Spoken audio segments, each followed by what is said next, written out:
Yes, guys, how you doing? Welcome back to Football Inc. and also Sean Butler TV. If you're watching over there, good to see you too. I hope you're all guys are happy and healthy doing the things you love. I'm here with Johnny H, who's still on vacay, and we have another day's worth of, another 24 hours worth of transfer news, views, and clues on all things football, broader spectrum. I hope Johnny isn't going to start talking to me about what happened in the internationals last night, because this guy refuses on principle to watch games like that. I hate them. I hate the international break. I'm not going to condone it or endorse it. If Johnny wants to talk about it, he can. Either way, we've got lots to talk. We got Rangers, Steven Gerrard, Johnny's second club, his club. Not part of the second club game on the Football Link, but we will talk a little bit about them. Steven Gerrard going back.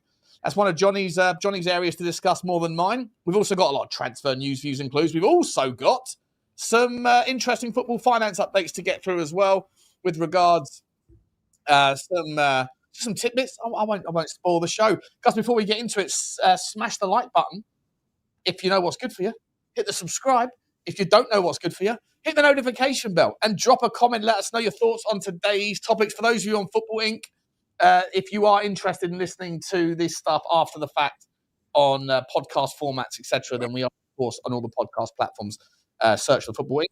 or search in the description. You should find all the links down there. How are you, Johnny? Good to see you, mate. You okay? Yeah, all good, all good. If you can't be happy in the sunshine in October in Cyprus, then there's no hope for you. And what better thing to be? Love being away during the international break, because I absolutely hate the international break. So if I'm going to be anywhere out the country, is the best place to be. Not a massive fan. I love the World Cup. I love the obviously all the big major tournaments, but the meaningless friendlies like England, Wales were last night, I sort of agree with you. And Tommy Tuchel, he wasn't best pleased with the England fans last night, because they didn't seem too excited either.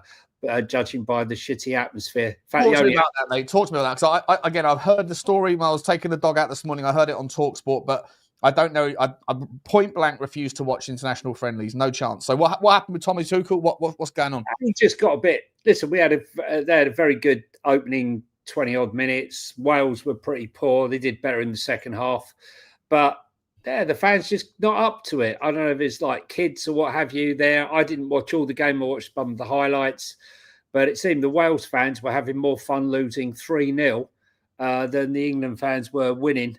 I suppose he's used to being in Germany. When if you've been to a game in Germany, Borussia Dortmund, Bayern Munich, Bayer Leverkusen, Frankfurt, the atmospheres there are fantastic. And with the German national team. But ours is a bit like a damn squid. But come on, I mean, maybe if we were playing Brazil or Argentina or Italy or France or somewhere like that, or even Scotland, it probably would have had a better atmosphere. I mean, listen, I think the best... Was it a sellout last night, Johnny? I didn't see it as a sellout. Maybe they weren't. He criticised Saka, which was quite funny. He thought he'd scored maybe 30 goals for England until he looked that he scored 13 goals, making him the highest England scorer for Arsenal that's played for Arsenal, I believe, which I was a bit surprised about. No Arsenal player scored more than 13 goals for England. I need to check that one out. Haven't scored 13 goals for England? Apparently. I need to check that out. I'm not sure how true that is, if someone wants who's in the chat. But I think the best part about the whole time was Jed Spence's post of having Brennan Johnson as his bitch on a chain. Got you again in jail. Have you seen? You saw the? Yeah, I saw it. Yeah. Very He's funny. a wind-up merchant, isn't he? He's a wind-up. Yeah, he's a like face to face. He's probably quiet as a mouse, right? But on the old social media, he likes a wind-up, doesn't he? Yeah, very funny cartoon, and probably pretty accurate, really. I actually forgot Brennan Johnson was playing. Very much how we found him at Spurs recently. all I can hope for personally, on a personal note, is that Ange Postecoglou carries on at Nottingham Forest, and in the January transfer window, he says, "I want one," and it happens to be Brennan Johnson. Then you can buy it back for 40 million. Don't even need to pay the 47 that we paid you. You can have him back for 40. But they stunk the place out last night, Wales, in the first half. Did better in the first, second, should I say. Joe Rodon and Ben Davis playing at the back. Need I say anymore? And Ollie Watkins colliding with the post, going off at half time. Oh, really? So that would probably be a sore one, but I reckon he'll be all right for next week for the Spurs game, unfortunately. That's all right. He won't. You know what? We'll be fine in that game. We'll be absolutely fine. Let's get into some stories, mate. Let's start with this news that Steven Gerrard is he's looking like he is imminent. He's had, according to reports a couple of hours ago, the Rangers Review, TalkSport are talking about it right now. They're saying that essentially he's back in. He's closing in on a sensational return for 4 years after Ibrox's exit. He's held positive face-to-face talks with Chairman Andrew Kavanagh and Vice Chairman Marathi in London on Thursday. I don't know if I might be butchering his name there. And he led Rangers to the Scottish title during his first stint in charge. Quickly emerged as the Gers' top target after sacking Russell Martin on Sunday night. Johnny, obviously Rangers are your second club, mate. So I'll let you talk about this one. Well, I don't know whether Danny Roll is definitely out the picture. The Sheffield Wednesday boss. He's also on the short list.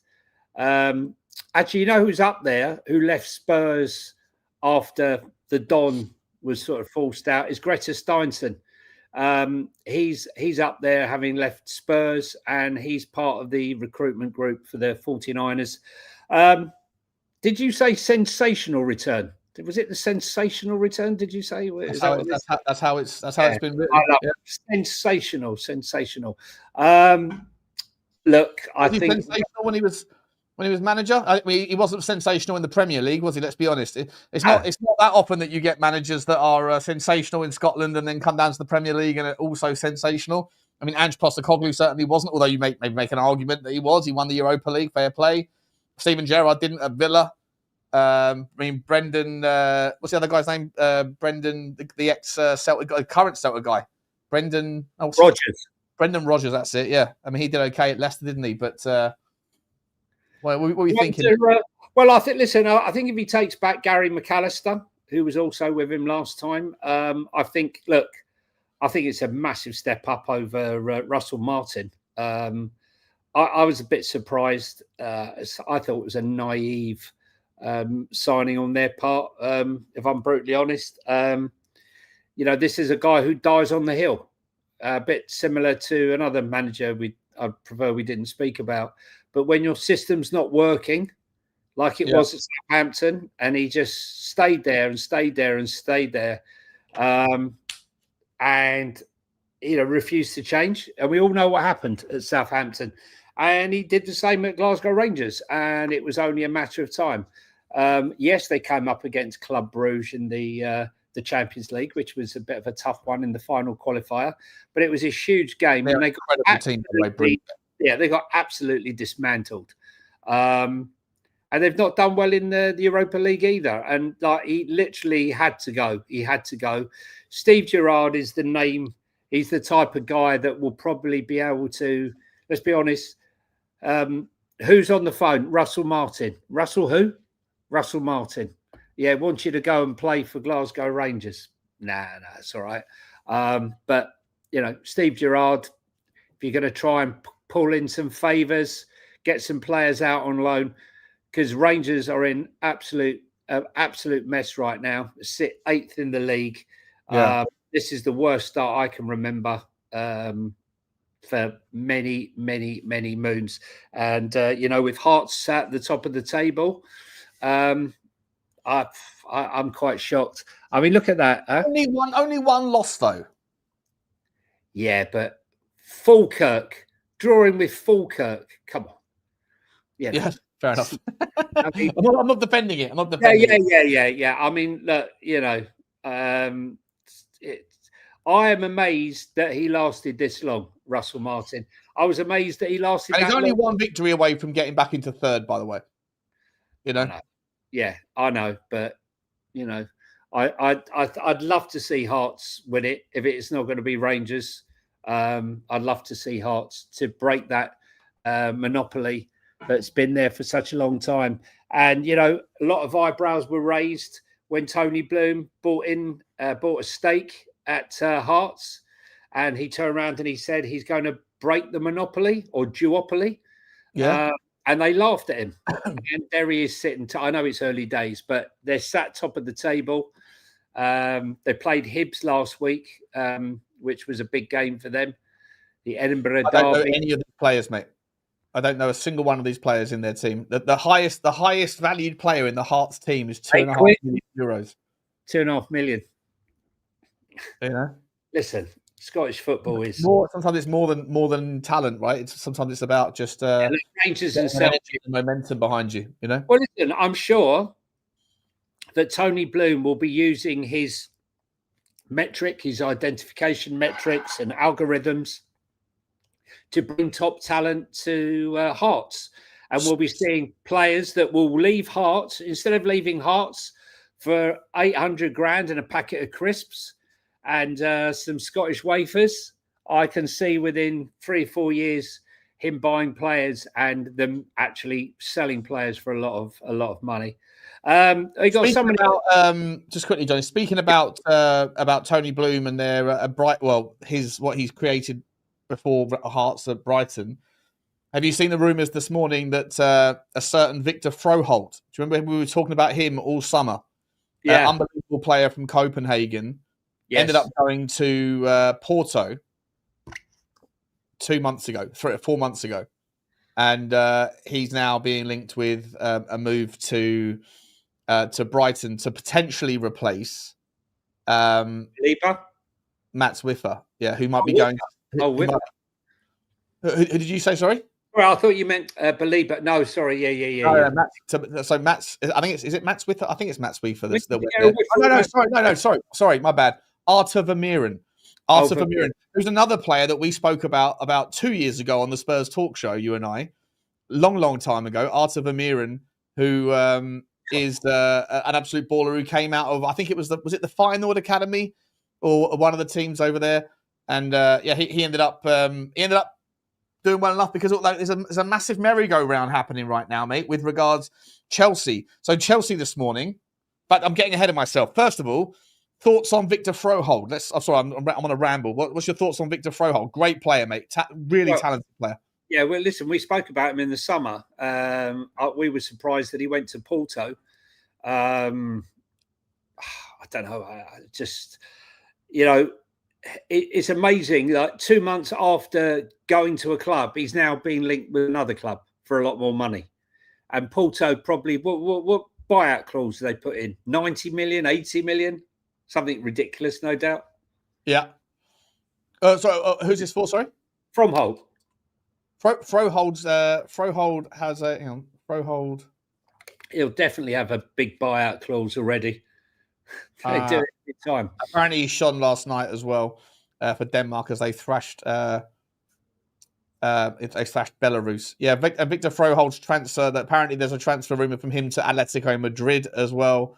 He is, and like I say, Brighton are very much interested. Hey, we should have signed that kid. We should have signed him when we had a chance. He was an absolute baller. I don't know what the transfer, if there's a release fee or whatever. There probably is. You're right, but he won't go for that much money. But he's an absolute talent, right? And if Brighton are looking at him, you know that he's going to be one of those players that will be going for 80 million quid in 2 or 3 years, right? Absolutely. Other breaking news: Sir Jim Ratcliffe unfortunately missed out on the Nobel Peace Prize, as did Donald Trump. I don't know who it went to. Sean, any idea? Did it go to Putin? Maybe. I don't know. Let's have a look. Nobel Peace Prize. I don't know. Jim Ratcliffe thought he might have done with his work with Man United to bring them back on just quickly, someone called Gary Maria Neville. Corina Mercado won it. I don't know who she is or what she's done, but Gary Neville was on the short list. Yeah. Listen, I'd love to talk about politics right now. Maybe we'll start an 18th channel, Johnny. I've got more channels than a bloody than a spiritualist, I think, at the moment. Venezuela opposition leader. Venezuela. Yeah. Well, fair enough. Mate, but listen, on that news regarding Chelsea looking at certain midfielders, we spoke about yesterday about Caicedo being linked everywhere and to everyone and his mum. But the next one is Enzo. He is also on the apparent transfer. I'm looking at the list this morning of all the different transfer news, views, and clues. Enzo Fernandez is being linked with a monster move, to back to Spain. Who's got the money, Sean? Sean, who's got the money? They paid 115 million euros, I think wasn't it? Yeah. I think they're looking to get their money back, essentially 100 million quid, right? I don't understand why you would do that. He wears the captain's armband often. He scores goals.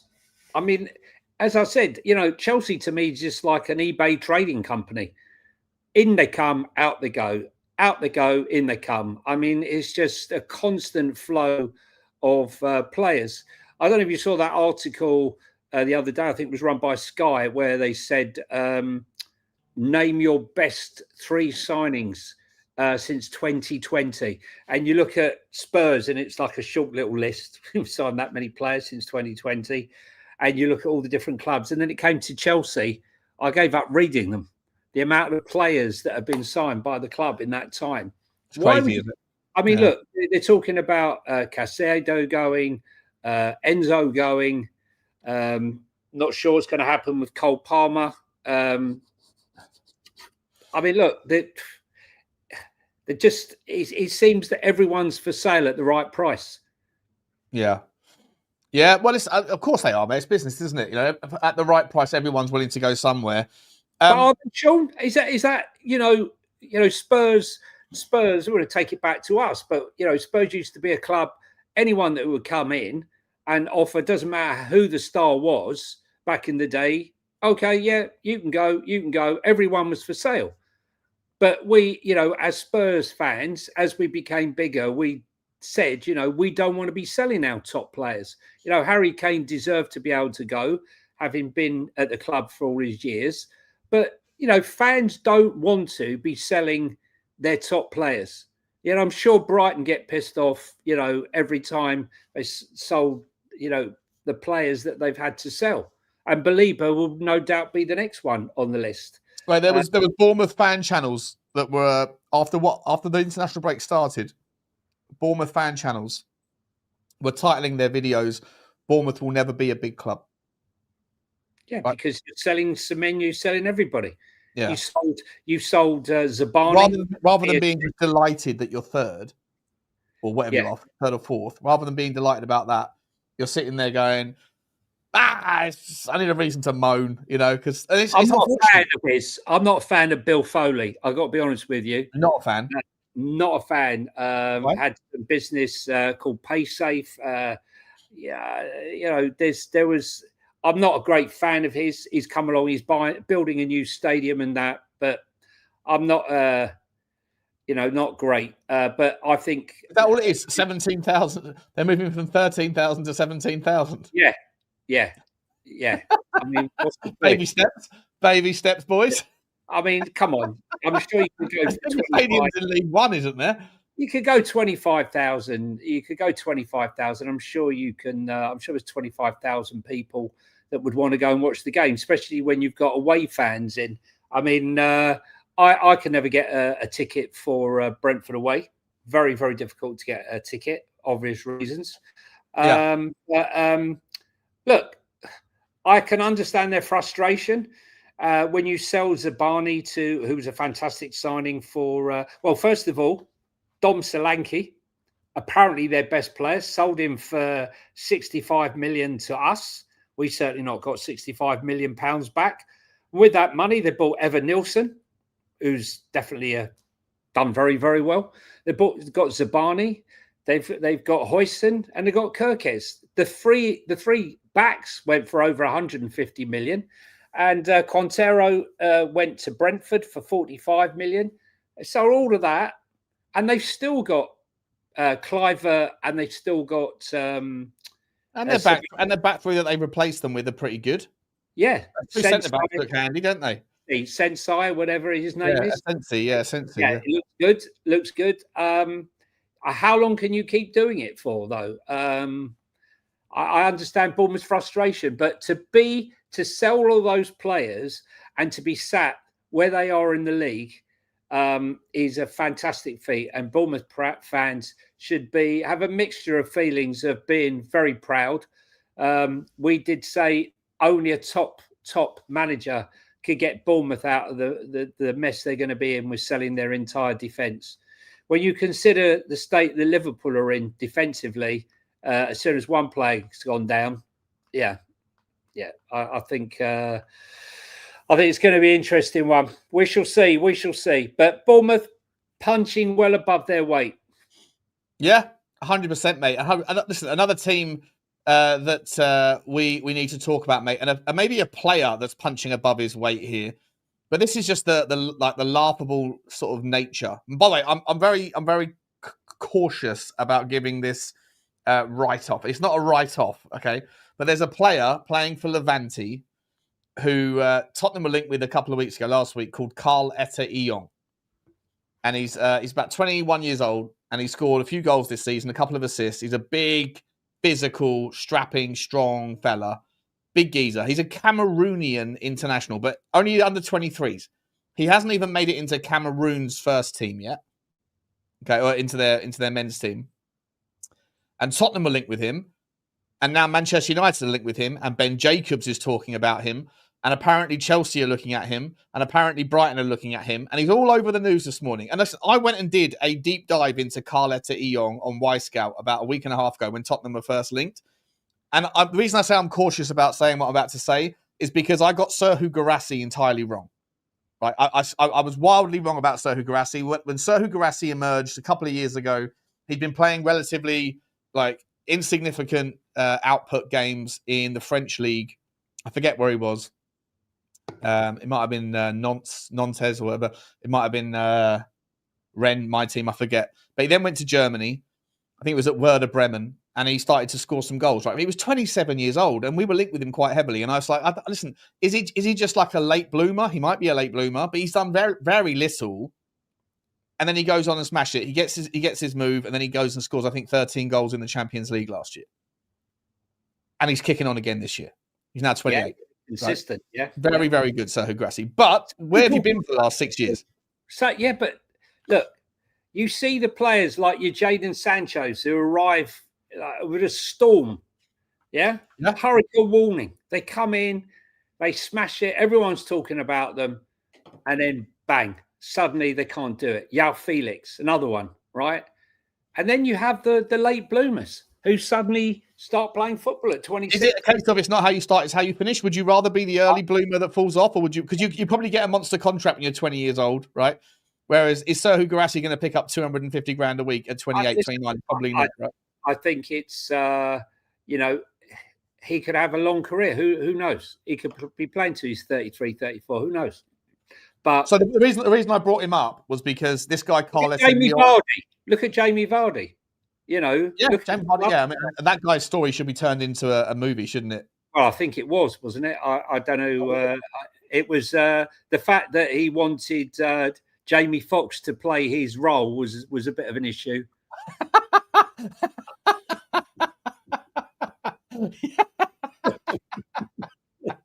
Yeah.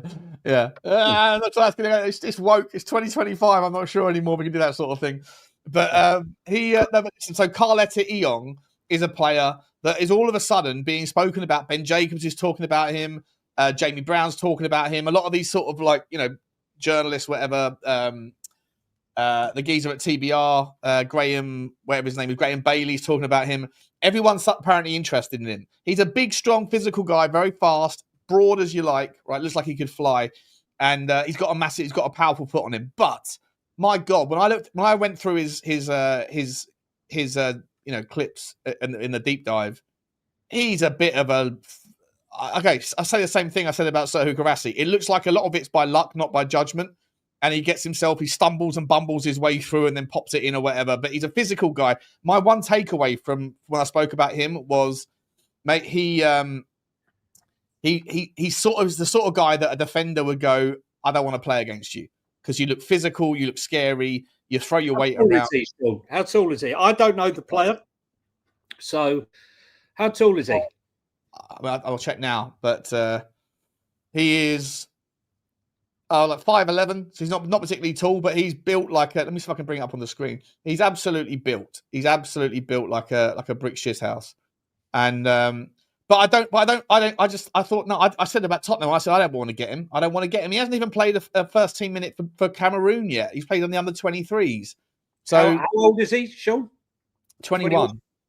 Look, you can see him on the screen. You see him on the screen? Not yet. He's incredibly he throws his weight around. And anyway, long story short, he's linked with everyone this morning. Is this just another? I know if you're not familiar with him, maybe you're going to take a stab in the. I see there's a lot of players to talk about and see. I haven't seen him. One that's also getting a lot of chat is 17-year-old wonder kid Mohamed Darboe. Fabrizio Romano's talking about this kid. He impressed in a trial at Manchester United, and apparently he's had trials at other clubs. Maybe have a look at him. Mohamed, M-O-U, Hamed Darboe. Have a look. See if you can. D-A-B-O. Mohamed Darboe. Mohamed. Spelled just slightly differently. Mohamed. Senegalese. Yeah. Okay, let's have a look at him. He's Senegalese. He's one of currently these. He's currently without a club. He's 29 years old. That guy. No, 17-year-old. Mohamed Darboe. The wrong guy. M-O-U-H-A-M-E-D. Mohamed. Yeah. You found him? Yeah, I'm trying to find some data on him there. 17. He's 29 according to Transfer Market. Well, he's 17. Check his passport. Check his passport. We've not had any problems with this before, Sean. Yeah, I don't know. I've never heard of him, mate. Never heard of him, to be honest. An outstanding 17-year-old. That's because he's 29. Ready to do stuff. Listen, we'll keep an eye on him. Have you heard that Tottenham are also looking at a guy called Bruninho? He's apparently he's better than Bruno Fernandes. He's Bruninho. He's out. He's another 17-year-old out of Brazil. Paranese, I think he plays for. You're making it up now. No, I'm not. Bruninho. I'll show you. Bruninho. He looks like a good player. But he's not. He's not as exciting as that. I think they've added the Eno on the end just to make him. His name is Bruno. Yeah. Like Kevinino. Kevinino. Tottenham are reportedly keeping an eye on Atletico Paranense's highly rated youngster Bruninho. Bruno. The 17-year-old midfielder is considered one of the biggest prospects in the club's academy and has also attracted attention from Real Betis and Zenit St. Petersburg. Mate, Zenit St. Petersburg are all over these kids out of Brazil. They are all over them, mate. They've had a lot of them over the years. So did the Ukrainians. Unfortunately, with the war that's going on now, Shakhtar Donetsk had quite a lot of Brazilians. Loads were out in Ukraine. Unfortunately, with the war and everything, that's taken a back seat. Another bit of news here. Oliver Glasner has played down the Bayern links to the Bayern job, should it become available. He said, I've stopped following the media anymore. There's such a load of nonsense. Someone claimed that I actually want to be the Bayern coach. It amuses me when other people know what I want without having discussing it once with me. Isn't that the way the media go? Well, the one player that's definitely going to be attracting an absolute, I don't know, the auction's going to be mad, is Adam Wharton next summer. Is there any chance you think he goes in January? Any chance at all? Can't see it. I can't see the way Parish is with the chance of potentially winning in Europe. No, I can't see it at all. it's going to take a massive, massive bid. We've seen Liverpool, we've seen Chelsea. Well, everyone wants him. Everyone's looking at selling. Where do you see him playing, mate? Where do you see Adam Wharton? Do you see him being a specialist in one role, or do you just see him being a box to box that can do a bit of everything? Listen, I remember when he was at Blackburn and saying that he was my number one signing. I'd love us to sign him. Him and Archie Gray were the two I really liked at the time. And someone said to me they wanted 50 million plus Joe Rodon for Archie Gray. And I said, well, forget that. Let's go for Adam Wharton. And before you could say, Crystal Palace, Dougie Freeman had nipped in and bought him. 25 million, no messing around. Absolutely top director of football. And the rest is history. And I didn't think he would transition into the team as quickly as he did, but he literally just hit the ground running, and he was absolutely immense. It's so immense in those short few months having arrived that he ended up in the England squad. He's still got things to improve. The only thing I would say as a downside, Sean, he seems to be a bit injury prone. Lots of niggles, out for 2 or 3 weeks, and then he's out again. I know he's very combative, but I think that might be the one thing that stops it, becoming, a huge issue. But Crystal Palace have always bought fantastic under Dougie Freeman, and one player who left the season before Eze, Michael Elise, he's just got better and better. I mean, he had that terrible injury. He was out for a considerable amount of time. He's gone out to Bayern Munich, and he just looks absolutely immense. And I wouldn't put it past a huge bid coming in for him next summer. There's actually stories about Michael Elise this morning. Trying to find where it is. Michael Elise, I think he's of interest to, according to reports, Manchester United, but there's no chance that he leaves Bayern Munich right now, is there? No, I can't see it. Well, I mean, Man United, they're already talking about punishing Manchester United fans and letting Ruben Amorim stay for another 3 years. I'm sure, for people like us, 18 months at least, right? Yeah, YouTubers, it's manna for heaven for Football Inc. Because we'll have lots of his comments. He'll be getting out his sushi board again, or his battleship board. We've had lots of fun on him. But a new contract for Harry Maguire, apparently. But they are linked with, they want to sign Carlos Baleba, or they want to sign Elliot Anderson. I don't know. Elliot Anderson is definitely better than Forrest. And let's be honest, if it wasn't for FFP and PSR, Newcastle would definitely not have sold Elliot Anderson. And their midfield, Newcastle, if you drop Elliot Anderson into it, would be pretty immense with Tonali, Joel Linton and the likes. It's pretty strong as it is. So I don't know. I can't see them. I think it's more likely that they'll be able to go for an Elliot Anderson or pay. Look, they're going to pay over the odds, aren't they? They're going to pay over the odds for Carlos Baleba, or they're going to pay over the odds for Elliot Anderson. They're going to probably pay £100 million. And we'll be saying, whatever happened to Carlos Baleba and Elliot Anderson? They were so good before they went to Manchester United. Then what happened? Then they'll loan them out in 4 years' time, and they'll go and become the players that we always knew they were going to be. Hoyland scored another 2 last night. They're all doing it, mate. Anthony Hoyland, Xerxes will do it when he goes to West Ham or Everton in January. Even Andre Onana, mate. Andre bloody Onana, the biggest bozo in goalkeeping football, is they're so impressed with him in Turkey. They want to give him a new contract already. It's a permanent deal already. Absolutely mental. Let me get a couple of super chats, Johnny, quickly, and then we'll can I just say on Onana, just before you do the super chats, I think it's incredible that a guy who had such a shocking season that couldn't catch anything, right, didn't want to go out to Turkey and said, I'll only go there to entice them out there. They paid him more money than he was getting at Man United. He had a wage increase for being a shit goalkeeper, and he's gone out there and he's turning it on. Incredible. With the tax breaks, he's earning something like 400 grand a week, isn't he, or something? Absolutely insane.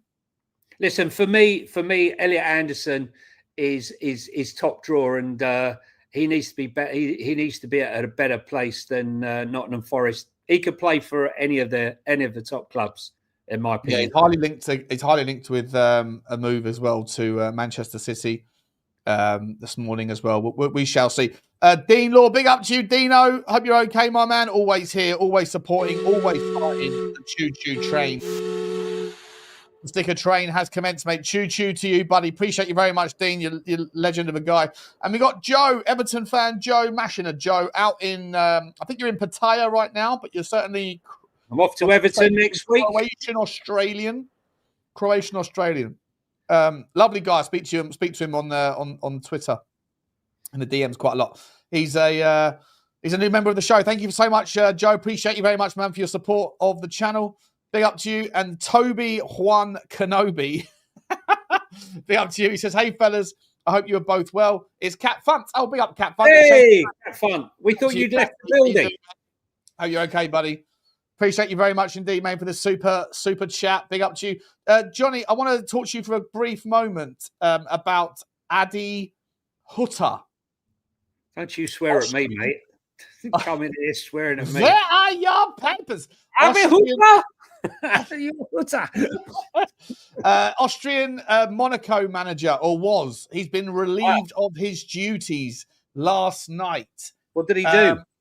He's paid the price for Monaco's middling form at the start of the season. The club sit fifth in Ligue 1, only 3 points behind leaders Paris Saint-Germain. However, by his own admission, performances have been found wanting. Even prior to the draw against Nice on Sunday, Monaco was scouring the market for a replacement. However, that draw accelerated plans after talks with Edin Terzic, an ex-link of Tottenham, ex-Borussia Dortmund, led the Dortmund team to the Champions League final in his final season at Dortmund. But that failed to conjure an agreement. Hutter took training on Wednesday. However, with Union St. Gilloise' Sebastian Pocognoli incoming, trigger has been pulled. USG, mate, doing bits in the Champions League. Listen, I was looking at USG thinking you don't really want to get a Belgium team away from home in the last 16 or in the playoffs. They're very, very handy. But Pocognoli seems to be the kind of steering of that USG ship. And he's now going to Monaco. And we've got to now play Monaco away from home, haven't we, in a couple of weeks? Yeah, not going to be an easy game. As we saw with Man City, how they dominated the game, Man City. But it's all about putting the ball in the back of the net. And they didn't do it as efficiently. Man City, without Rodri, just aren't the same team. So we'll be interested to see how bad that hamstring injury is yet again for him. That's a big nail in their coffin, I believe, this season. I think that the title has just almost been handed to Arsenal right now, with Liverpool having no centre-backs, Man City having no Rodri, and Chelsea having Maresca. Wait, how did we get onto Manchester City then? We were talking about Monaco. Yeah, because we were on I pivoted. It's called the where are we going with this? No, Monaco. We were on Monaco, and they I didn't think they did too bad. They drew 2-2 with Manchester City. That's the link. That's the pivot. Is fifth really that bad? No, 3 points off the top. It's not that bad, is it? Is this another Marinakis owner at Monaco? Well, his name's Roboloblev, isn't it? Roboloblev. He's the guy who's mates with Amanda Staveley and Doozy, the husband of Staveley. They might end up taking a stake in Monaco. So it's all very interesting over down in the south of France, mate. All very interesting. You got to be careful there. Let's take a pivot across to Newcastle United for the Newcastle fans that might be watching. By the way, guys, if you are on Football Inc., I'll put the link in the description in a second for both channels. Make sure you do go and smash the subscribe to Sean Butler TV. And if you're from Sean Butler TV, come across the Football Link. I'll put the links for both channels in the chat. Please do smash the like on both. Hit the subscribe if you haven't already. And keep the comments flowing in. The journalist here, there's a journalist whose name is Mark Carruthers, has tipped. Yeah, bloody good English. bloody good. He's tipped Sandro Tonali as someone that Newcastle are probably going to sell for over £100 million this summer. Yeah, rubbish. Do you see that happening? I mean, there's a lot of rumours at the moment going around that he might be wanting to go back to Italy. Yeah, so who in Italy's got 100 million? No one. The Italian government doesn't have 100 million. So I can't see it, Sean. I can't see it. No. Can't quite get that one. Listen, I think Newcastle have got a very, very good squad at the moment, and Eddie Howe, really, really good manager. Bit unfortunate with the Arsenal game. I think Arsenal were there, could have gone a little bit more counter-attacking in that game. I was gutted, obviously, because had Newcastle held on in that game, I think the title would be looking a little bit different. But now Arsenal sit top.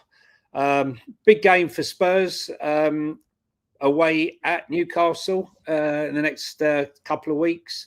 Tough game. Cracking midfield. Walter Marday's looking very good.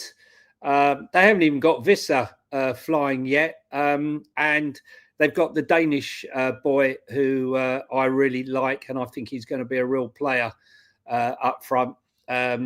So I think Newcastle is sitting very nicely. They might not have a lot of points at the moment, but I don't think they've got much to worry about. Their biggest issue, Newcastle, Sean, is the same for everyone, is balancing Champions League football and the Premier League. Yeah, they had a very good season in the Premier League, went into the Champions League. They didn't balance it very well and struggled somewhat. So it is what it is. It is what it is. But we shall see. We shall see, mate. Another story here, the story that won't go away. Mark Gahey, according to dozens of reports this morning, Manchester United, mate, listen, they're in for everybody, but apparently they're ready to rival Liverpool for the signature of Crystal Palace centre-back Mark Gahey, who has been identified as the preferred long-term replacement for Harry Maguire. We also know Manchester United are looking to rival Arsenal and Liverpool for Semenyo. They're not including Tottenham in that story for whatever reason. They also want Upamecano if he leaves Bayern Munich. Do Manchester United, two things, mate. Do Manchester United at this stage still have the draw that they have had for all the sorts of players? They're in for Kenan Yildiz, who we'll come to in a minute. We'll do a whole segment on him because he's just smashing it up over there. Yeah. But Man United are after everybody, but they're after everybody that all of the bigger clubs are after as well. All the bigger teams are after. In your opinion, try and distance yourself from any rivalry here. Does Manchester United still hold the draw right now after 3-4 years of wild underperformance? They have never really replaced Alex Ferguson. They've won a couple of FA Cups in that with Jose Dutchman, with Jose Mourinho, and with the Dutch fella Ten Hag. But like right now, if you're going to get the same money from Liverpool or from Arsenal or from Chelsea or from Tottenham or from anywhere else as you would from Man United, maybe not Tottenham, but everywhere else, does anyone choose Man United over Liverpool? It depends what your priority is. For me, Mark Gahey is either, in my opinion, either Real Madrid or Real Madrid. I would say Real Madrid or Liverpool. I don't think he'll go to Chelsea. Personally, might want to stay in London. In that case, it will be Chelsea. He's definitely not going to go to Arsenal. He wants to play week in, week out. If Konate goes to Real Madrid, and I've got to tell you, Real Madrid, if they're looking at Konate's performances right now, they ain't going to be bidding, right? Konate needs to get his head back in the game if he wants to have any chance of getting that sort of dream move, because he's been shocking for Liverpool this season. Made some costly mistakes for them. Mark Gahey's top. And again, last night, 2 assists for England. I said to you, for me, I think he's definitely right up there, top 3 or 4 in the Premier League centre backs overall. When I saw him years and years ago, I thought it was reminded me of a young Ledley King. He's not quite at that level, but he is a top centre back, and he deserves to be at a top club. And Man United ain't that club. I can see them. He's quite headstrong. Mark Gahey knows what he wants, and he's been at Palace. He'll be wanting to win stuff. I can see Manchester. Look, we say that, yet Manchester United managed to convince Brian Mbeumo, but he's been a Man United fan. Yeah, Cunha, they managed to convince. They couldn't convince Gyökeres though, because the stories come out today and yesterday that Manchester United did in fact bid more money for Gyökeres than Arsenal. Yeah, exactly. He ended up wanting to go to Arsenal, even though that he'd played under Amorim. So, Johnny, I've got to run downstairs, mate. My mum's at the door. She's taking the dog out. Can you hold the fort? I'm going to lean you into a conversation here that you can cover without me. According to footballtransfers.com, Arsenal are confident of agreeing a new contract with Jury and Timber and also Bukayo Saka, and are also incredibly confident of signing Kenan Yildiz, who I'll come back to and talk about. Give me 30 seconds, mate. Sorry, buddy. Yeah, I mean, Jury and Timber signing a new contract. He's keen on committing his future to the club. I always thought he was a good player, but he's actually been a lot better than I thought. He's looking for a long deal. I'm not sure what sort of deal Arsenal are keen to offer him. We saw that Trossard got a new deal, but he got a wage increase. He didn't get an extension onto his term of his contract. But they're looking to do that deal. I don't think there's going to be any problem with that. Nor do I think there's going to be any problem getting Saka's deal done. It's going to be, obviously, I would think, probably record deal. I'd love to see what Arsenal's wage bill is, because it's certainly going to be going up with the contracts that they're signing. And the other one they're trying to get to sign is Martin Odegaard, who's got strong interest coming in from Bayern Munich. But he's injured again. They're talking about he's going to be out for a few weeks.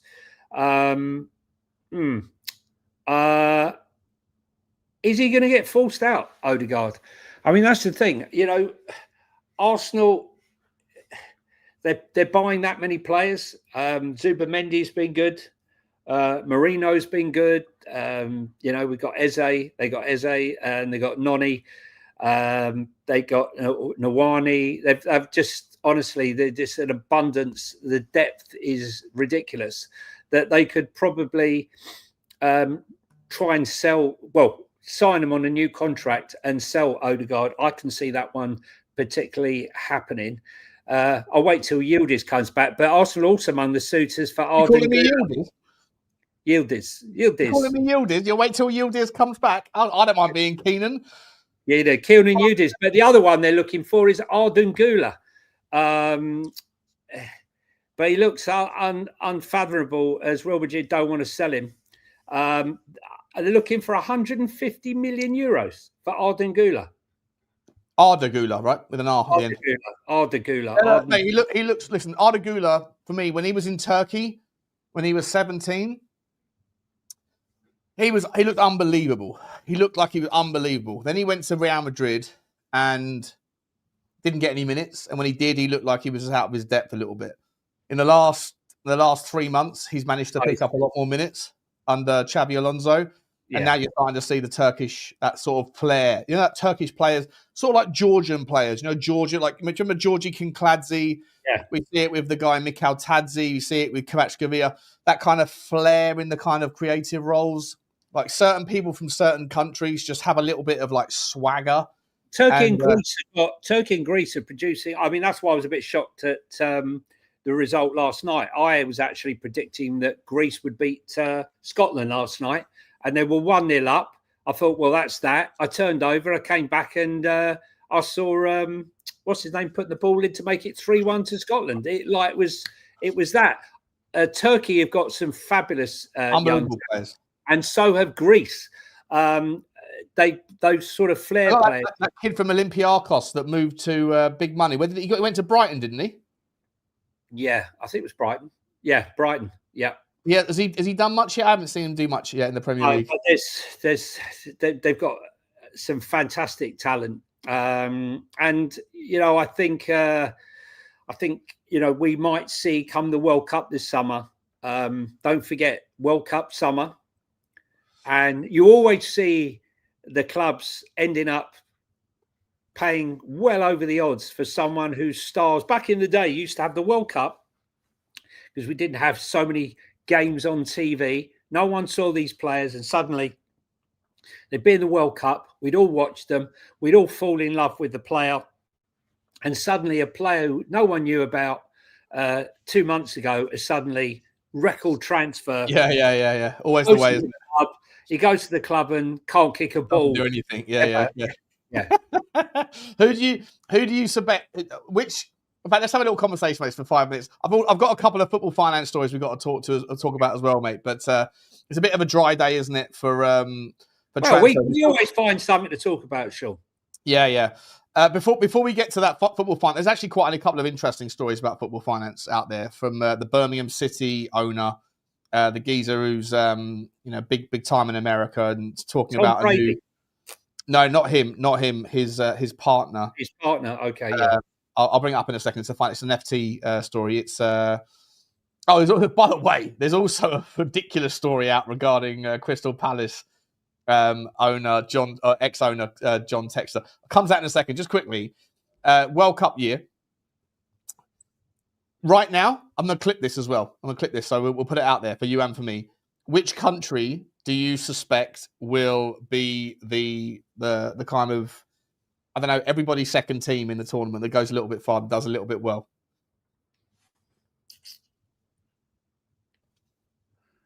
Well, in Europe, I'll go for sort of a Sweden or a Denmark. You've stolen it from me. I was going to say a Scando team, right? There's going to be a Scando team that do well. They've got so much talent in the north of Europe, haven't they, right now? They got a blend. It's all, look, we've spoken about this before. PSG had great individuals, but unless they gel as a team, it means nothing. And, Thomas Tuchel, look at all the players he's left out. Of that team, top players he's left out. He's bringing in Jordan Henderson, but he said, it's about winning games. It's not about the players. If Jordan Henderson's part of the first 11 in the World Cup, mate, like what are we doing here? Yeah, no, honestly. Sorry, I've just seen. Sorry, Wes, we skipped over the Yildiz topic. My bad. I thought Johnny had covered it in my absence. Kenan Yildiz, mate.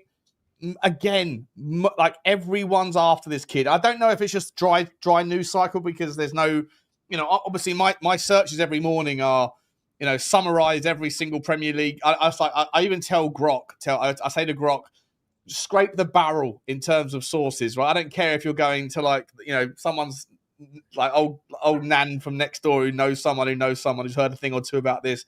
I need to know everything that's out there from regardless of the sources, but everywhere, about in 100 different sources today, from big top broadcasters to the tiny scrapes on the Reddit, are talking about Kenan Yildiz leaving Juve because of Juve's PSR issues. They're going to be forced to sell him. He doesn't want to go. He's going to go kicking and screaming like a toddler being sent off to his first day at the creche or whatever. But mate, Arsenal are prioritising him. According to these reports, Arsenal are prioritising Yildiz. Now, if I'm entirely honest, mate, I'm okay with that. Because if Semenyo's tried and tested, right? Semenyo is proven. And even if Yildiz costs you 15 million quid less, if there's a left winger out there, and there's 4 or 5 out there that we should all probably be looking at and going, yep, I'll take him. Who's your number one, Johnny? Well, look, let's be honest, right? Everyone's, there's some great players out there. The trouble is, Sean, just like Man United, when you sign a player and then he turns to shit, we sign players that have never been injured in their entire life, and suddenly they can't play football. I mean, look at Kolo Muani. I don't remember him ever being injured. No, I don't think he ever was. I think he's basically had a fairly clean record from injury. Yeah, pretty sure. And then he turns up here and his leg's dead. Right? It's been the longest dead leg. I'm worried about his leg's been amputated, bro. That's not a dead leg. He's been killed. He's piled on the weight. I mean, he looked absolutely. No, I saw a picture of him yesterday that I posted, resting his dead leg. I mean, he looked like a guy that was knackered, having walked out from the training ground doors. He looked that way when he came on the pitch before the dead leg as well, didn't he?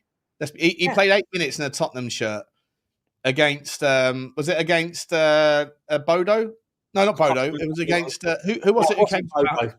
No, it was the Champions League game that came. The team that came to us, Villarreal. Oh, Villarreal, yeah, he came on for about. He played 8 or 10 minutes there, and he was on it. He made one run, and he was on his hands on his knees, going. He looks like your mate who comes on for the last 8 minutes on a Sunday over Hackney Marshes. It's absolutely caned it on the weekend, and he's like on the floor, right, huffing and puffing. Yeah, that was me. Yeah. Listen, look, he's a top player. He's a player that I want. Look, let's be honest. Semenya is that player, but is he going to turn up and? Deliver for us. But I can't see Bournemouth selling him till next year, in which case, count us out. Kolo played in a behind closed door friendly today. Yeah, played how long? Really? Yeah. He hasn't, guys, just to say, he didn't play a game of football or train for 77 days. So, look, I'm a big fan of his. I wanted him last summer, and then he didn't go anywhere. Stayed at PSG. Then in January I wanted him, and then he went to Juventus, and I thought that one was gone. And when the deal wasn't going to Juventus, it was dragging on. I kept saying we should be nipping in there. This is the best signing. Man United should be in there. Everyone should be in there going for this guy. And we ended up with him, and I was absolutely shocked, absolutely delighted, but shocked. But then I saw him against Villarreal. It doesn't look anything like the Kolo Muani that I've been watching. He's entirely unfit, isn't it? He's entirely unfit. Well, let's not conflate the. I'm not saying you are, but I think a lot of people are conflating the idea of, they're looking at they're thinking it's Tanguy Mark II, right? Ndombele Mark II. He's just he shouldn't be entirely unfit. Apart from his dead leg, but he looked when he played, he didn't look fit when he came off the bench, right? He's obviously let himself go a little bit over the summer, which is a concern. But there's an absolute player in there. But if anyone can get him motivated, and if anyone can get him ready for a Tottenham, late winter surge, and we need him, mate, don't we? We do need him, because right now Tottenham fans are sitting there going. Well, even myself included, and I've got a vested interest because I've been hounded. I've been hounded by the Tottenham fans in the community for my defence of Odebear and Matthias Tell. But we're all looking at Matthias Tell, who's had 1 minute of one moment of a good game and a good goal, and now everyone's now, well, not everybody, a lot of people that are embedded in their opinions are sticking to one side, but those who are open-minded are now sitting there saying, let's give Matthias Tell a run of games. But we do have a better player than Matthias Tell in Kolo Muani. Ye fickle fan, right? Never heard such a thing. I've never known fans to be fickle. Listen, Kolo Muani was, as I said, this is an after the fact. Obviously, he came to prominence at Eintracht Frankfurt, where he was just absolutely incredible, which is why PSG paid 95 million euros for him. And let's not forget, Johnny. Everybody wrote off a lot of people. Not everyone. A lot of people wrote off Mohamed Kudus, saying he was lazy, saying he wasn't motivated at West Ham. Yeah, he comes to Tottenham and he looks like polar opposite, right? So if the right words can be said in the right order into Kolo Muani's ear, and so even if you don't want to be here, Kolo, even if you don't want to be here, Randal, however people speak to whatever his first name is, it just. Get yourself back in the shop window for a post-World Cup, right? By fucking focusing now. And for me, though, Sean, for me though, Sean, I fear that the Spurs fans will judge him on what they see, right, without any thought or process of the fact that if you miss your pre-season fitness, you'll be miles behind. It's as simple as that. We're back on the grass. Does that mean he'll be out in a couple of weeks? No, it doesn't. Listen, he's good. He's a better striker than Solanke. He's a better striker than Tel, and he's a better striker than Richarlison. He's more mobile. He's dangerous, and long may it continue. But I fear that it might be a while before we see the real Kolo Muani. I might be wrong.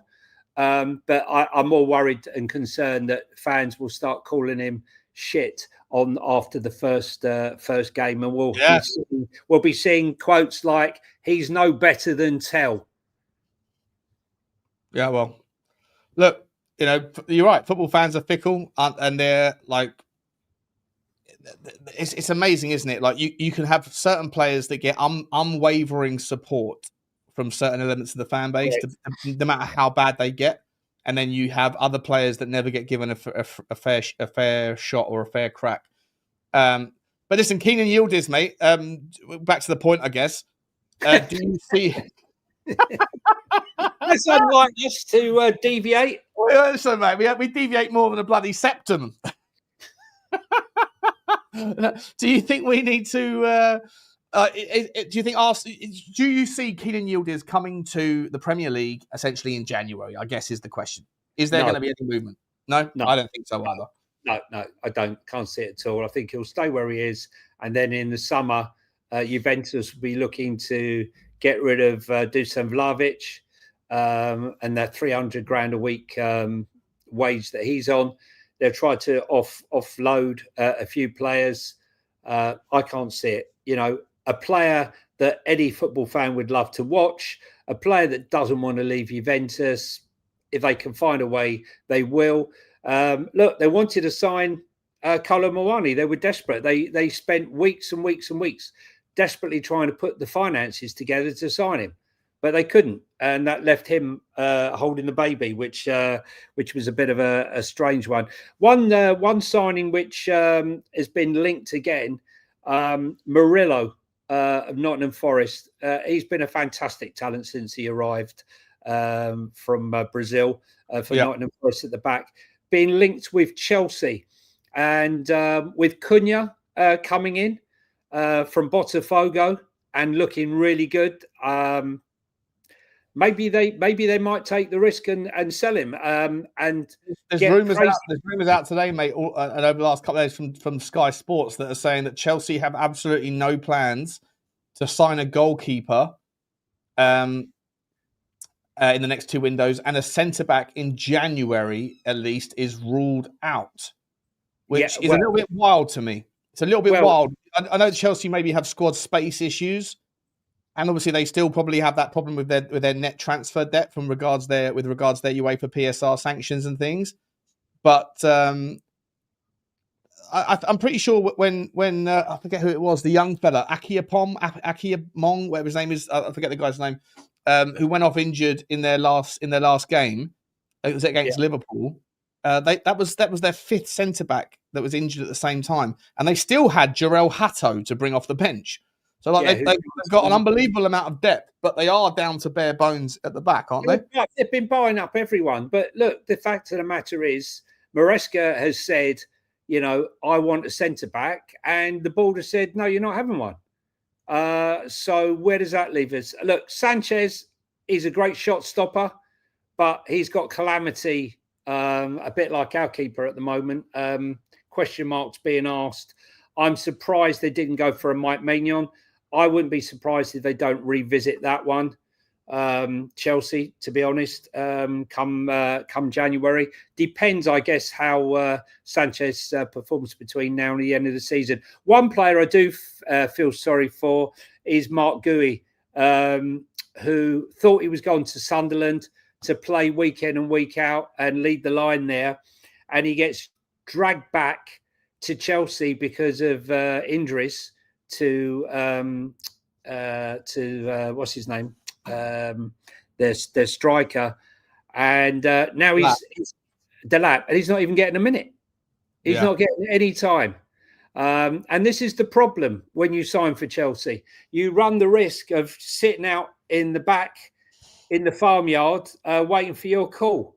And if you get injured, it could be a long while before you see any football. And if you're a kid, listen, he was almost all but done and dusted going to Sunderland. So I can imagine he's gutted now. Sunderland play because they caused Man United problems. They causing most clubs problems, but it wasn't to be. Guys, if you're in the chat and you haven't hit the like button, smash the granny out the like button, please. It helps the algorithm. And guys, if you're coming across from any of the channels and you haven't hit the subscribe button, it doesn't cost you any money, but what it does is it helps us grow the channel. It just lets you know when we're on, and also you can find us easier if you hit that subscribe button, because we not even 50% of you hit the subscribe button, but we got thousands that watch. Way less. On Football Inc, I think it's 70% of people that watch us every day are not subscribed. On Sean Butler TV, I think it's like 85% of people that watch that channel are unsubscribed. So look, here's the links, right? If you're on Football Inc, just click that link there to Sean Butler TV, hit the subscribe. And if you're on Sean Butler TV, then hit that link right there and hit the subscribe button as well. Really appreciate the sort of multiple angle of support. Let's get a couple of super chats done here. Johnny Boy, Blake L's giving us a super sticker. Choo choo to you, Blakey. Good to see you, mate. Choo choo to you. Appreciate you, mate. Hope you're okay over in America. You are in the morning part of your day. Good luck to you. I hope you have a good day. I hope you smash it out of the park. And Joe, who's over in the other side of the world. I love the fact we're in Joe. Global reach. Mashina Joe, big Evertonian, says Muani is a fake Frenchman. Oh God, what are we doing here? When France lost the World Cup, he didn't cry. No heart. You know what I mean. Lazy. He missed that shot in the last minute. I don't. What's saying then, Mashing Joe? I take it. Well, I don't remember. I don't remember it, but Mashing Joe obviously does. Yeah, being the French Aussie that he is. He's an Aussie. He's a Croatian Aussie. Croatian Australian who supports Everton but spends all of his time watching Tottenham streams. I love the globe, and he lives in Thailand, I think. So like he's an absolute man of the world, this guy. But I'm pretty sure he hates the New World Order. Knowing what I know of him, he's a conspiracy theorist. Listen, we love the fact Sean and I get messages from people all over the world, from the States, Asia, Scandinavia. We did have Darkest Peru, but he's now back. We can't do these shows without you and your support, and we thank you for it. By the way, talking about my man Mashina Joe's love of, and obviously we've got Destiny 5 here, who's also doing a little bit of conspiracy theory stuff. Just out of curiosity, if any of you do want to, there is a new channel that's starting from yours truly, and Johnny's going to be a regular part of it, as are many people from the Tottenham fan base who feel the same way I do. If you guys wanted to follow a conspiracy that was called Rabbit Hole Ramblings, and it's going to be fun. We're going to be bringing up all of the Instagram reels that go deep into the rabbit hole, and you can find us over there. So if you're interested in that stuff, if you think the world doesn't make sense, if you think the narrative that is spun to you all day in transfer rumors, links, if that's as waffle as a lot of the stuff you see on the news, then you can find political conspiracies over on. It's a new channel with no content, Nikos. It's gonna get done very soon, mate. It's gonna get done maybe today. The first video will get uploaded for sure. We're doing live things as well. Yeah, I was just going to say we're doing another show. Not do it today, but I'd like to talk about clubs that are producing stuff. Eintracht Frankfurt, having sold Mamouche and Hugo Ekitike for like 170 million, still seem to be producing some fantastic young talent, which we'll talk about maybe in the next show. Can Uzun. Can Uzun. Yeah, Can Uzun, another young. He looks a baller, doesn't he? Yeah, he looks a baller. Number 10, he'll probably be the next one to be going out the door. But a lot of talent coming out of, RB Leipzig, again, another one selling so many top players, and yet still managing to get results up in the Bundesliga. Right, let's do the last two finance ones, Shawnee. Yeah, so first and foremost, we've got this story from Financial Times. Ares, ARES, is a hedge fund. They've given former Crystal Palace investor John Textor a reprieve after a $400 million debt default. I mean, this requires a deep dive story in and of itself, which will probably get put up on an upload somewhere. But hang on a minute, Sean. Just hold off there, right? I've heard of my mates borrowed, 50 quid off of me, and he's struggling. He's in a bit of tight. Look, mate, don't worry about it. Okay, give it to me when you got it, right?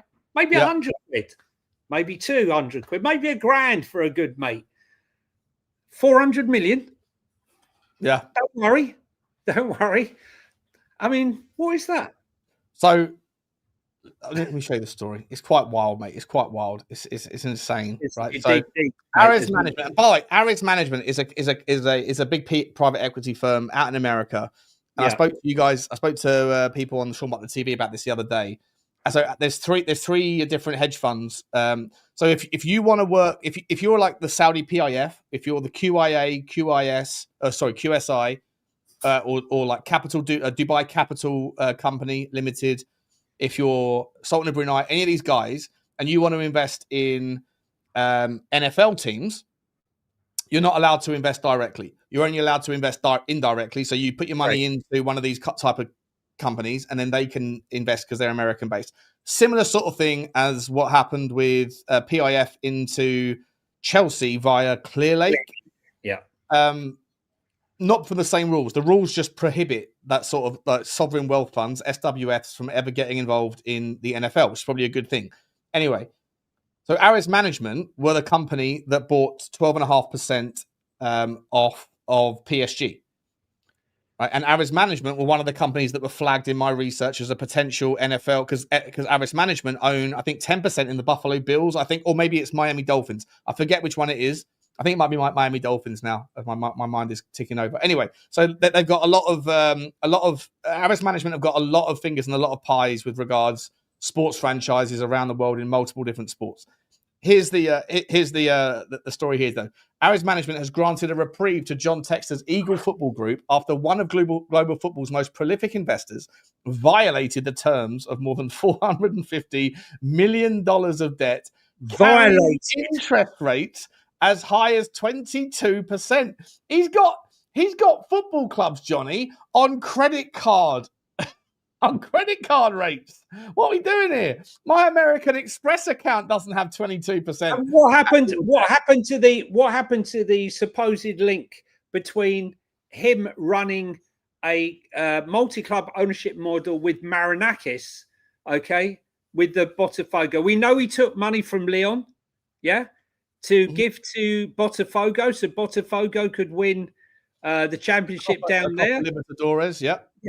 And then sold off half. I mean, Nottingham Forest is mate Marinakis, but there's no relationship between Marinakis and John Textor. The fact that they've bought 4 players to Nottingham Forest from Botafogo shouldn't get in the way. And here we have, I mean, I don't know. It's mad, mate. It's mad. Listen, multi-club group Eagle Football triggered a technical default in June of 2023 by failing to provide Ares with adequate financial information on a timely basis, according to long-delayed accounts filed last weekend at UK's Companies House. Despite the breach, Ares has decided against exercising its right to seize Eagle Football's assets and take control of the clubs it owns, which includes France's Olympique Lyonnais. Instead, the private capital group last week provided Texas Group with a letter of forbearance, stating it would not seek repayment for a further 12 months. We're just kicking the can here, Johnny. We're kicking the can. Remember, Ares. So Ares Capital. For those of you that are bored of financial stuff, give me a second here because it's quite important, right? Because you've got this other group called Apollo Global Management. Apollo Global Management is one of the biggest hedge funds in the game. It's absolutely ginormous, right? It holds like trillions of assets under management. They recently started a fund last week. It was with a guy called Tillis Verbacken, I think his name was. I might be wrong about his surname. Tillis something. Anyway, what they do are they essentially, and this is the same with Ares. Traditionally, they're not people that want active management in these football clubs. They essentially do loans to football clubs, and they get secured funding on the back of it. Similar, Johnny, to what Tottenham did with Macquarie. With a payday loan, you loan to, right? So you are Nottingham Forest, for example. You're going to be in the Champions League, or Newcastle, right? Well, wherever you're going to be in the Champions League. You want to spend some money in January, but you don't get the base of the money till next year. You're guaranteed X, but you'd like to get the money in advance. We'll give you that money in advance, but we're going to charge you for that. And that's the sort of finance that these people provide. 100%, right? So, sorry, his name was, sorry, it wasn't Millis. His name was Al Tillis. It was the guy from Apollo Global Management. Just checking myself there. He's been named chief executive. And what they do is essentially a combination of either debt-based access or cross-hybrid access, which is they're happy to basically sit there and go, what are your guaranteed incomes? So you're going to get 100 million quid circa from the Premier League broadcast rights, but that doesn't come in until the end of the year. I'll give you 100 million quid now. You give me 4, 5, 6, 7%, whatever it is, and then you give me that money. You know you're going to get it. So it's risk-free at 6 or 7%. Lovely money if you've got enough money to throw around. These guys, Ares, do exactly the same thing as what Apollo are moving into, but are also willing to take 10% stakes in football clubs if the clubs don't want to sacrifice their guaranteed loans. Some of those take a stake. If it works out, then we'll just take the stake. You can't afford to pay us, we'll take the stake. And 100%. when you look at Barcelona, we know that they were struggling. They had no money coming in. They sold future earnings. They sold 25% of their TV company. These are the sort of companies and vehicles that would have bought stakes in that to give Barcelona that money. So this is back 2023, though, Johnny, when interest rates were peaking at 5, 6%, 7%, right? Because the interest rates in the UK have been very low for a long time. And then because of COVID, everything got a little bit out of hand, and the interest rates rose like 8 times in a couple of years. When these debts were owed, they were low. John Textor is robbing Peter to pay Paul. Now, look at this. In July, Eagle Football sold its 45% stake in Crystal Palace to New York Jets owner for 190 million. Woody Johnson, isn't it? Yeah, we've covered that on this channel ad nauseum, right? But look at this. Eagle Football owes Ares around $300 million of payment in kind debt with annual interest rates of 16%. Fucking hell, mate. That's like £42 million a year. Dollars a year. It's madness. To put this into perspective, Daniel Levy managed to secure £670 million of debt against the stadium at an incredible 2.75% with the Bank of America. That deal was almost worth a Nobel Peace Prize in itself, because right now, to go and secure £670 million worth of debt you would be paying numbers like this. You would be paying 10% and then we really wouldn't have any money for transfers. So 300 million payment in kind debt with annual interest of 16%, right? Which is, as I say, it's 30, 33, 36, 39, 42, 45, £48 million a year of debt, right? That Eagle Football owes just Ares, $48 million a year, and another 135 million at a rate of 18%. Right? Which is about 25 million a year. So they owe circa about $70 million a year in interest alone. Do you know what's very strange as well, Sean? We've mentioned it on this show before. normally when someone comes in and takes over, someone like John Textor's holding, we normally have a statement from them. And they say, you know, I've always been a Crystal Palace, or I've always been a fan of the club. This has been my dream to own a percentage of a football club, and start making wild claims of what he's going to do. We haven't heard Jack from Woody, have we? Woody Johnson? Well, I don't know about the Woody Johnson situation. I've got no idea about what his terms are, stake are. Yeah, you're right. We haven't heard anything from him, as far as I'm aware. Which is unusual for someone that's come in and bought such a high profile. Now we know why. Now we know why he got it for 190 million, Johnny.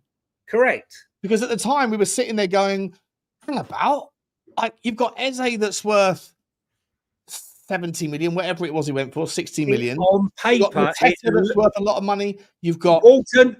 Adam Wharton's worth 100 million quid. You got, and all the squad itself is probably worth 500 million quid, 600 million quid, whatever. Then you've got the stadium. Okay, the stadium's not in great shape, but it's still a stadium. The training ground, the facilities, the commercial, the guaranteed revenue, and yet he gave up 45% of it for 190 million. Now we know why. The geezer, John Textor, mate, is Del Boy. He's Del Boy on the biggest scale possible. So it gets worse, Johnny. It gets worse. 300 million, right? So we do that. So about $70 million a year in interest alone, plus a 27 million facility. A loan facility is something you can take from, draw from, put it back, draw from it again. That costs Eagle Football 22% annually. Now, payment in kind, right? It's a payment in kind loan. So payment in kind debt, just so you're aware of, I'm not sure you are, but for those that are listening, payment in kind debt is something where if you don't want to pay it back in the first year, you don't have to, but the juice keeps rolling. It's mafia stuff, right? It's mafia stuff. It's like, okay, you haven't got to pay it back, no problem. But at the maturity of the debt, it all rolls up into one big giant sum.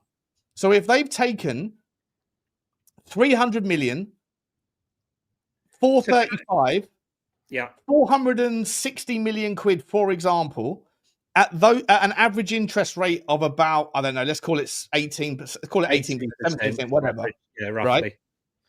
Right? He owes about 80 million quid per year, and every year he doesn't pay that back, it just compounds on itself. This guy is almost probably as, maybe even worse than MCP Capital or 777, whichever one of those two it was, that was literally borrowing money from one club to pay funds into another. We know that is a monster story that no one's talking about. We also know that he was doing this between Lyon and Botafogo before. So what sort of state are Lyon in right now? What's going to rear its head in Lyon? What's going to happen in Botafogo? The only reason Lyon got out of their trouble in the first place, Johnny, was because Paris Saint-Germain gave them the gimme to say, don't worry, we owe you some money, not yet, but we'll pay it to you now.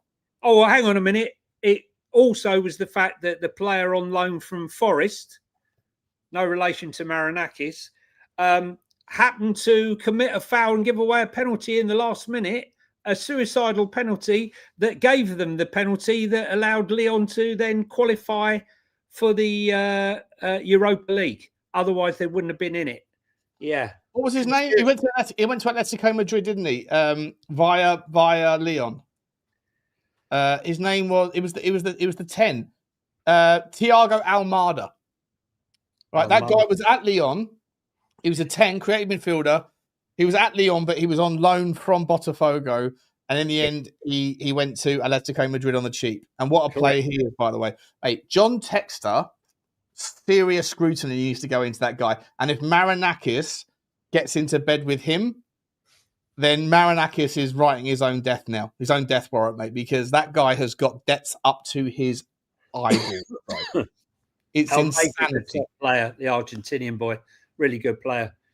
Listen. He is moving money around on a piece of paper, rolling debts up, and at some point the music stops, Johnny. At some point you can't dance with the devil any longer because the music has stopped. And this is not going to end well for anyone that's involved with that John Textor fella. That story, the story about the multi-club ownership fund. Why would Marinakis? I mean, listen, if you want to get in bed with Marinakis and start a fund and run up debts like that and not pay them, you'll end up in a crate somewhere. Allegedly. Allegedly. Yeah, allegedly, possibly, probably. Mate, the debts that he has. I mean, if you're Ares, though, you're not happy with like Ares have basically sat there and gone, listen, we'll let you continue. We won't take. We'll give you a reprieve, right? This is what Ares Capital have done here. They basically said we're probably better off just not taking over the clubs that you own, that we essentially own. We'd rather just do this payment in kind thing, where another year, another 12 months of debt you can't pay back. So can you see? Ares will end up owning the entirety of. Well, that's what I'm going to say. They'll own. There's a very good chance they'll end up owning Leon and Botafogo. I need to know. Hang on a second. Who bought 12%, 12.5% of PSG from QSI? Was it Ares? No, it was Arctos. Okay, so fine. Okay, so Arctos Partners got the 12.5%, but Ares will end up owning Leon and Botafogo. And they also and he also owns Molenbeek in Belgium. They're not very happy with him either, are they? No. I mean, what a story! Got to keep an eye on this one. It's madness, mate. It's absolutely madness. Should we round off? It looks like you're getting the tap on the shoulder. Well, I've had the tap on the shoulder. It's time. Trying to make a sub. Trying to make a substitution. There was one last. Was there one last finance one? We can. Well, I'll save it for tomorrow, mate. I'll save it for tomorrow if you want to go. Okay. Yeah, no worries. All right, guys. Guys, don't forget to hit the like button, guys. Doesn't cost anything, and nor does that subscribe button. Guys, sorry to go on. We hate having to go on about the sub button, but the sub button is all about growing the channel.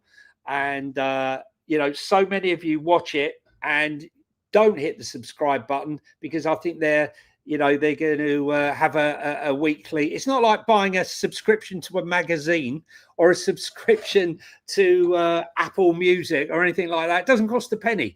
All it means, they should change the word subscribe, Sean. It's so misleading. Misleading. All it is follow. That's it. It's follow. Change the word from subscribe to follow. That's basically what it is. And if you're listening on audio, guys, please give us a follow on that. But I think that's about it. We've done a nice hour and a half there, Sean, for that one. Yeah, great show. Great show. Lads and ladies, we'll love you and leave you. We'll see you tomorrow. I'll be on Spurs Talk Show doing a live stream at some point today or an upload. Check out that. Sean Butler TV, get over to Football Link. Football Link, get over to Sean Butler TV. Links will be in the description. And also check out Rabbit Hole Ramblings as well if you want to get conspiratorial for a little change. But Johnny, I'll let you go and enjoy your afternoon, mate, your evening. And it's goodbye from me. And just to say, before I say the ending, thanks to everyone for your super chats and thanks to everyone who's hit the follow and subscribe button. We love you. Couldn't do it without it. And it's goodbye from me. It's just goodbye from him. Bye. And him.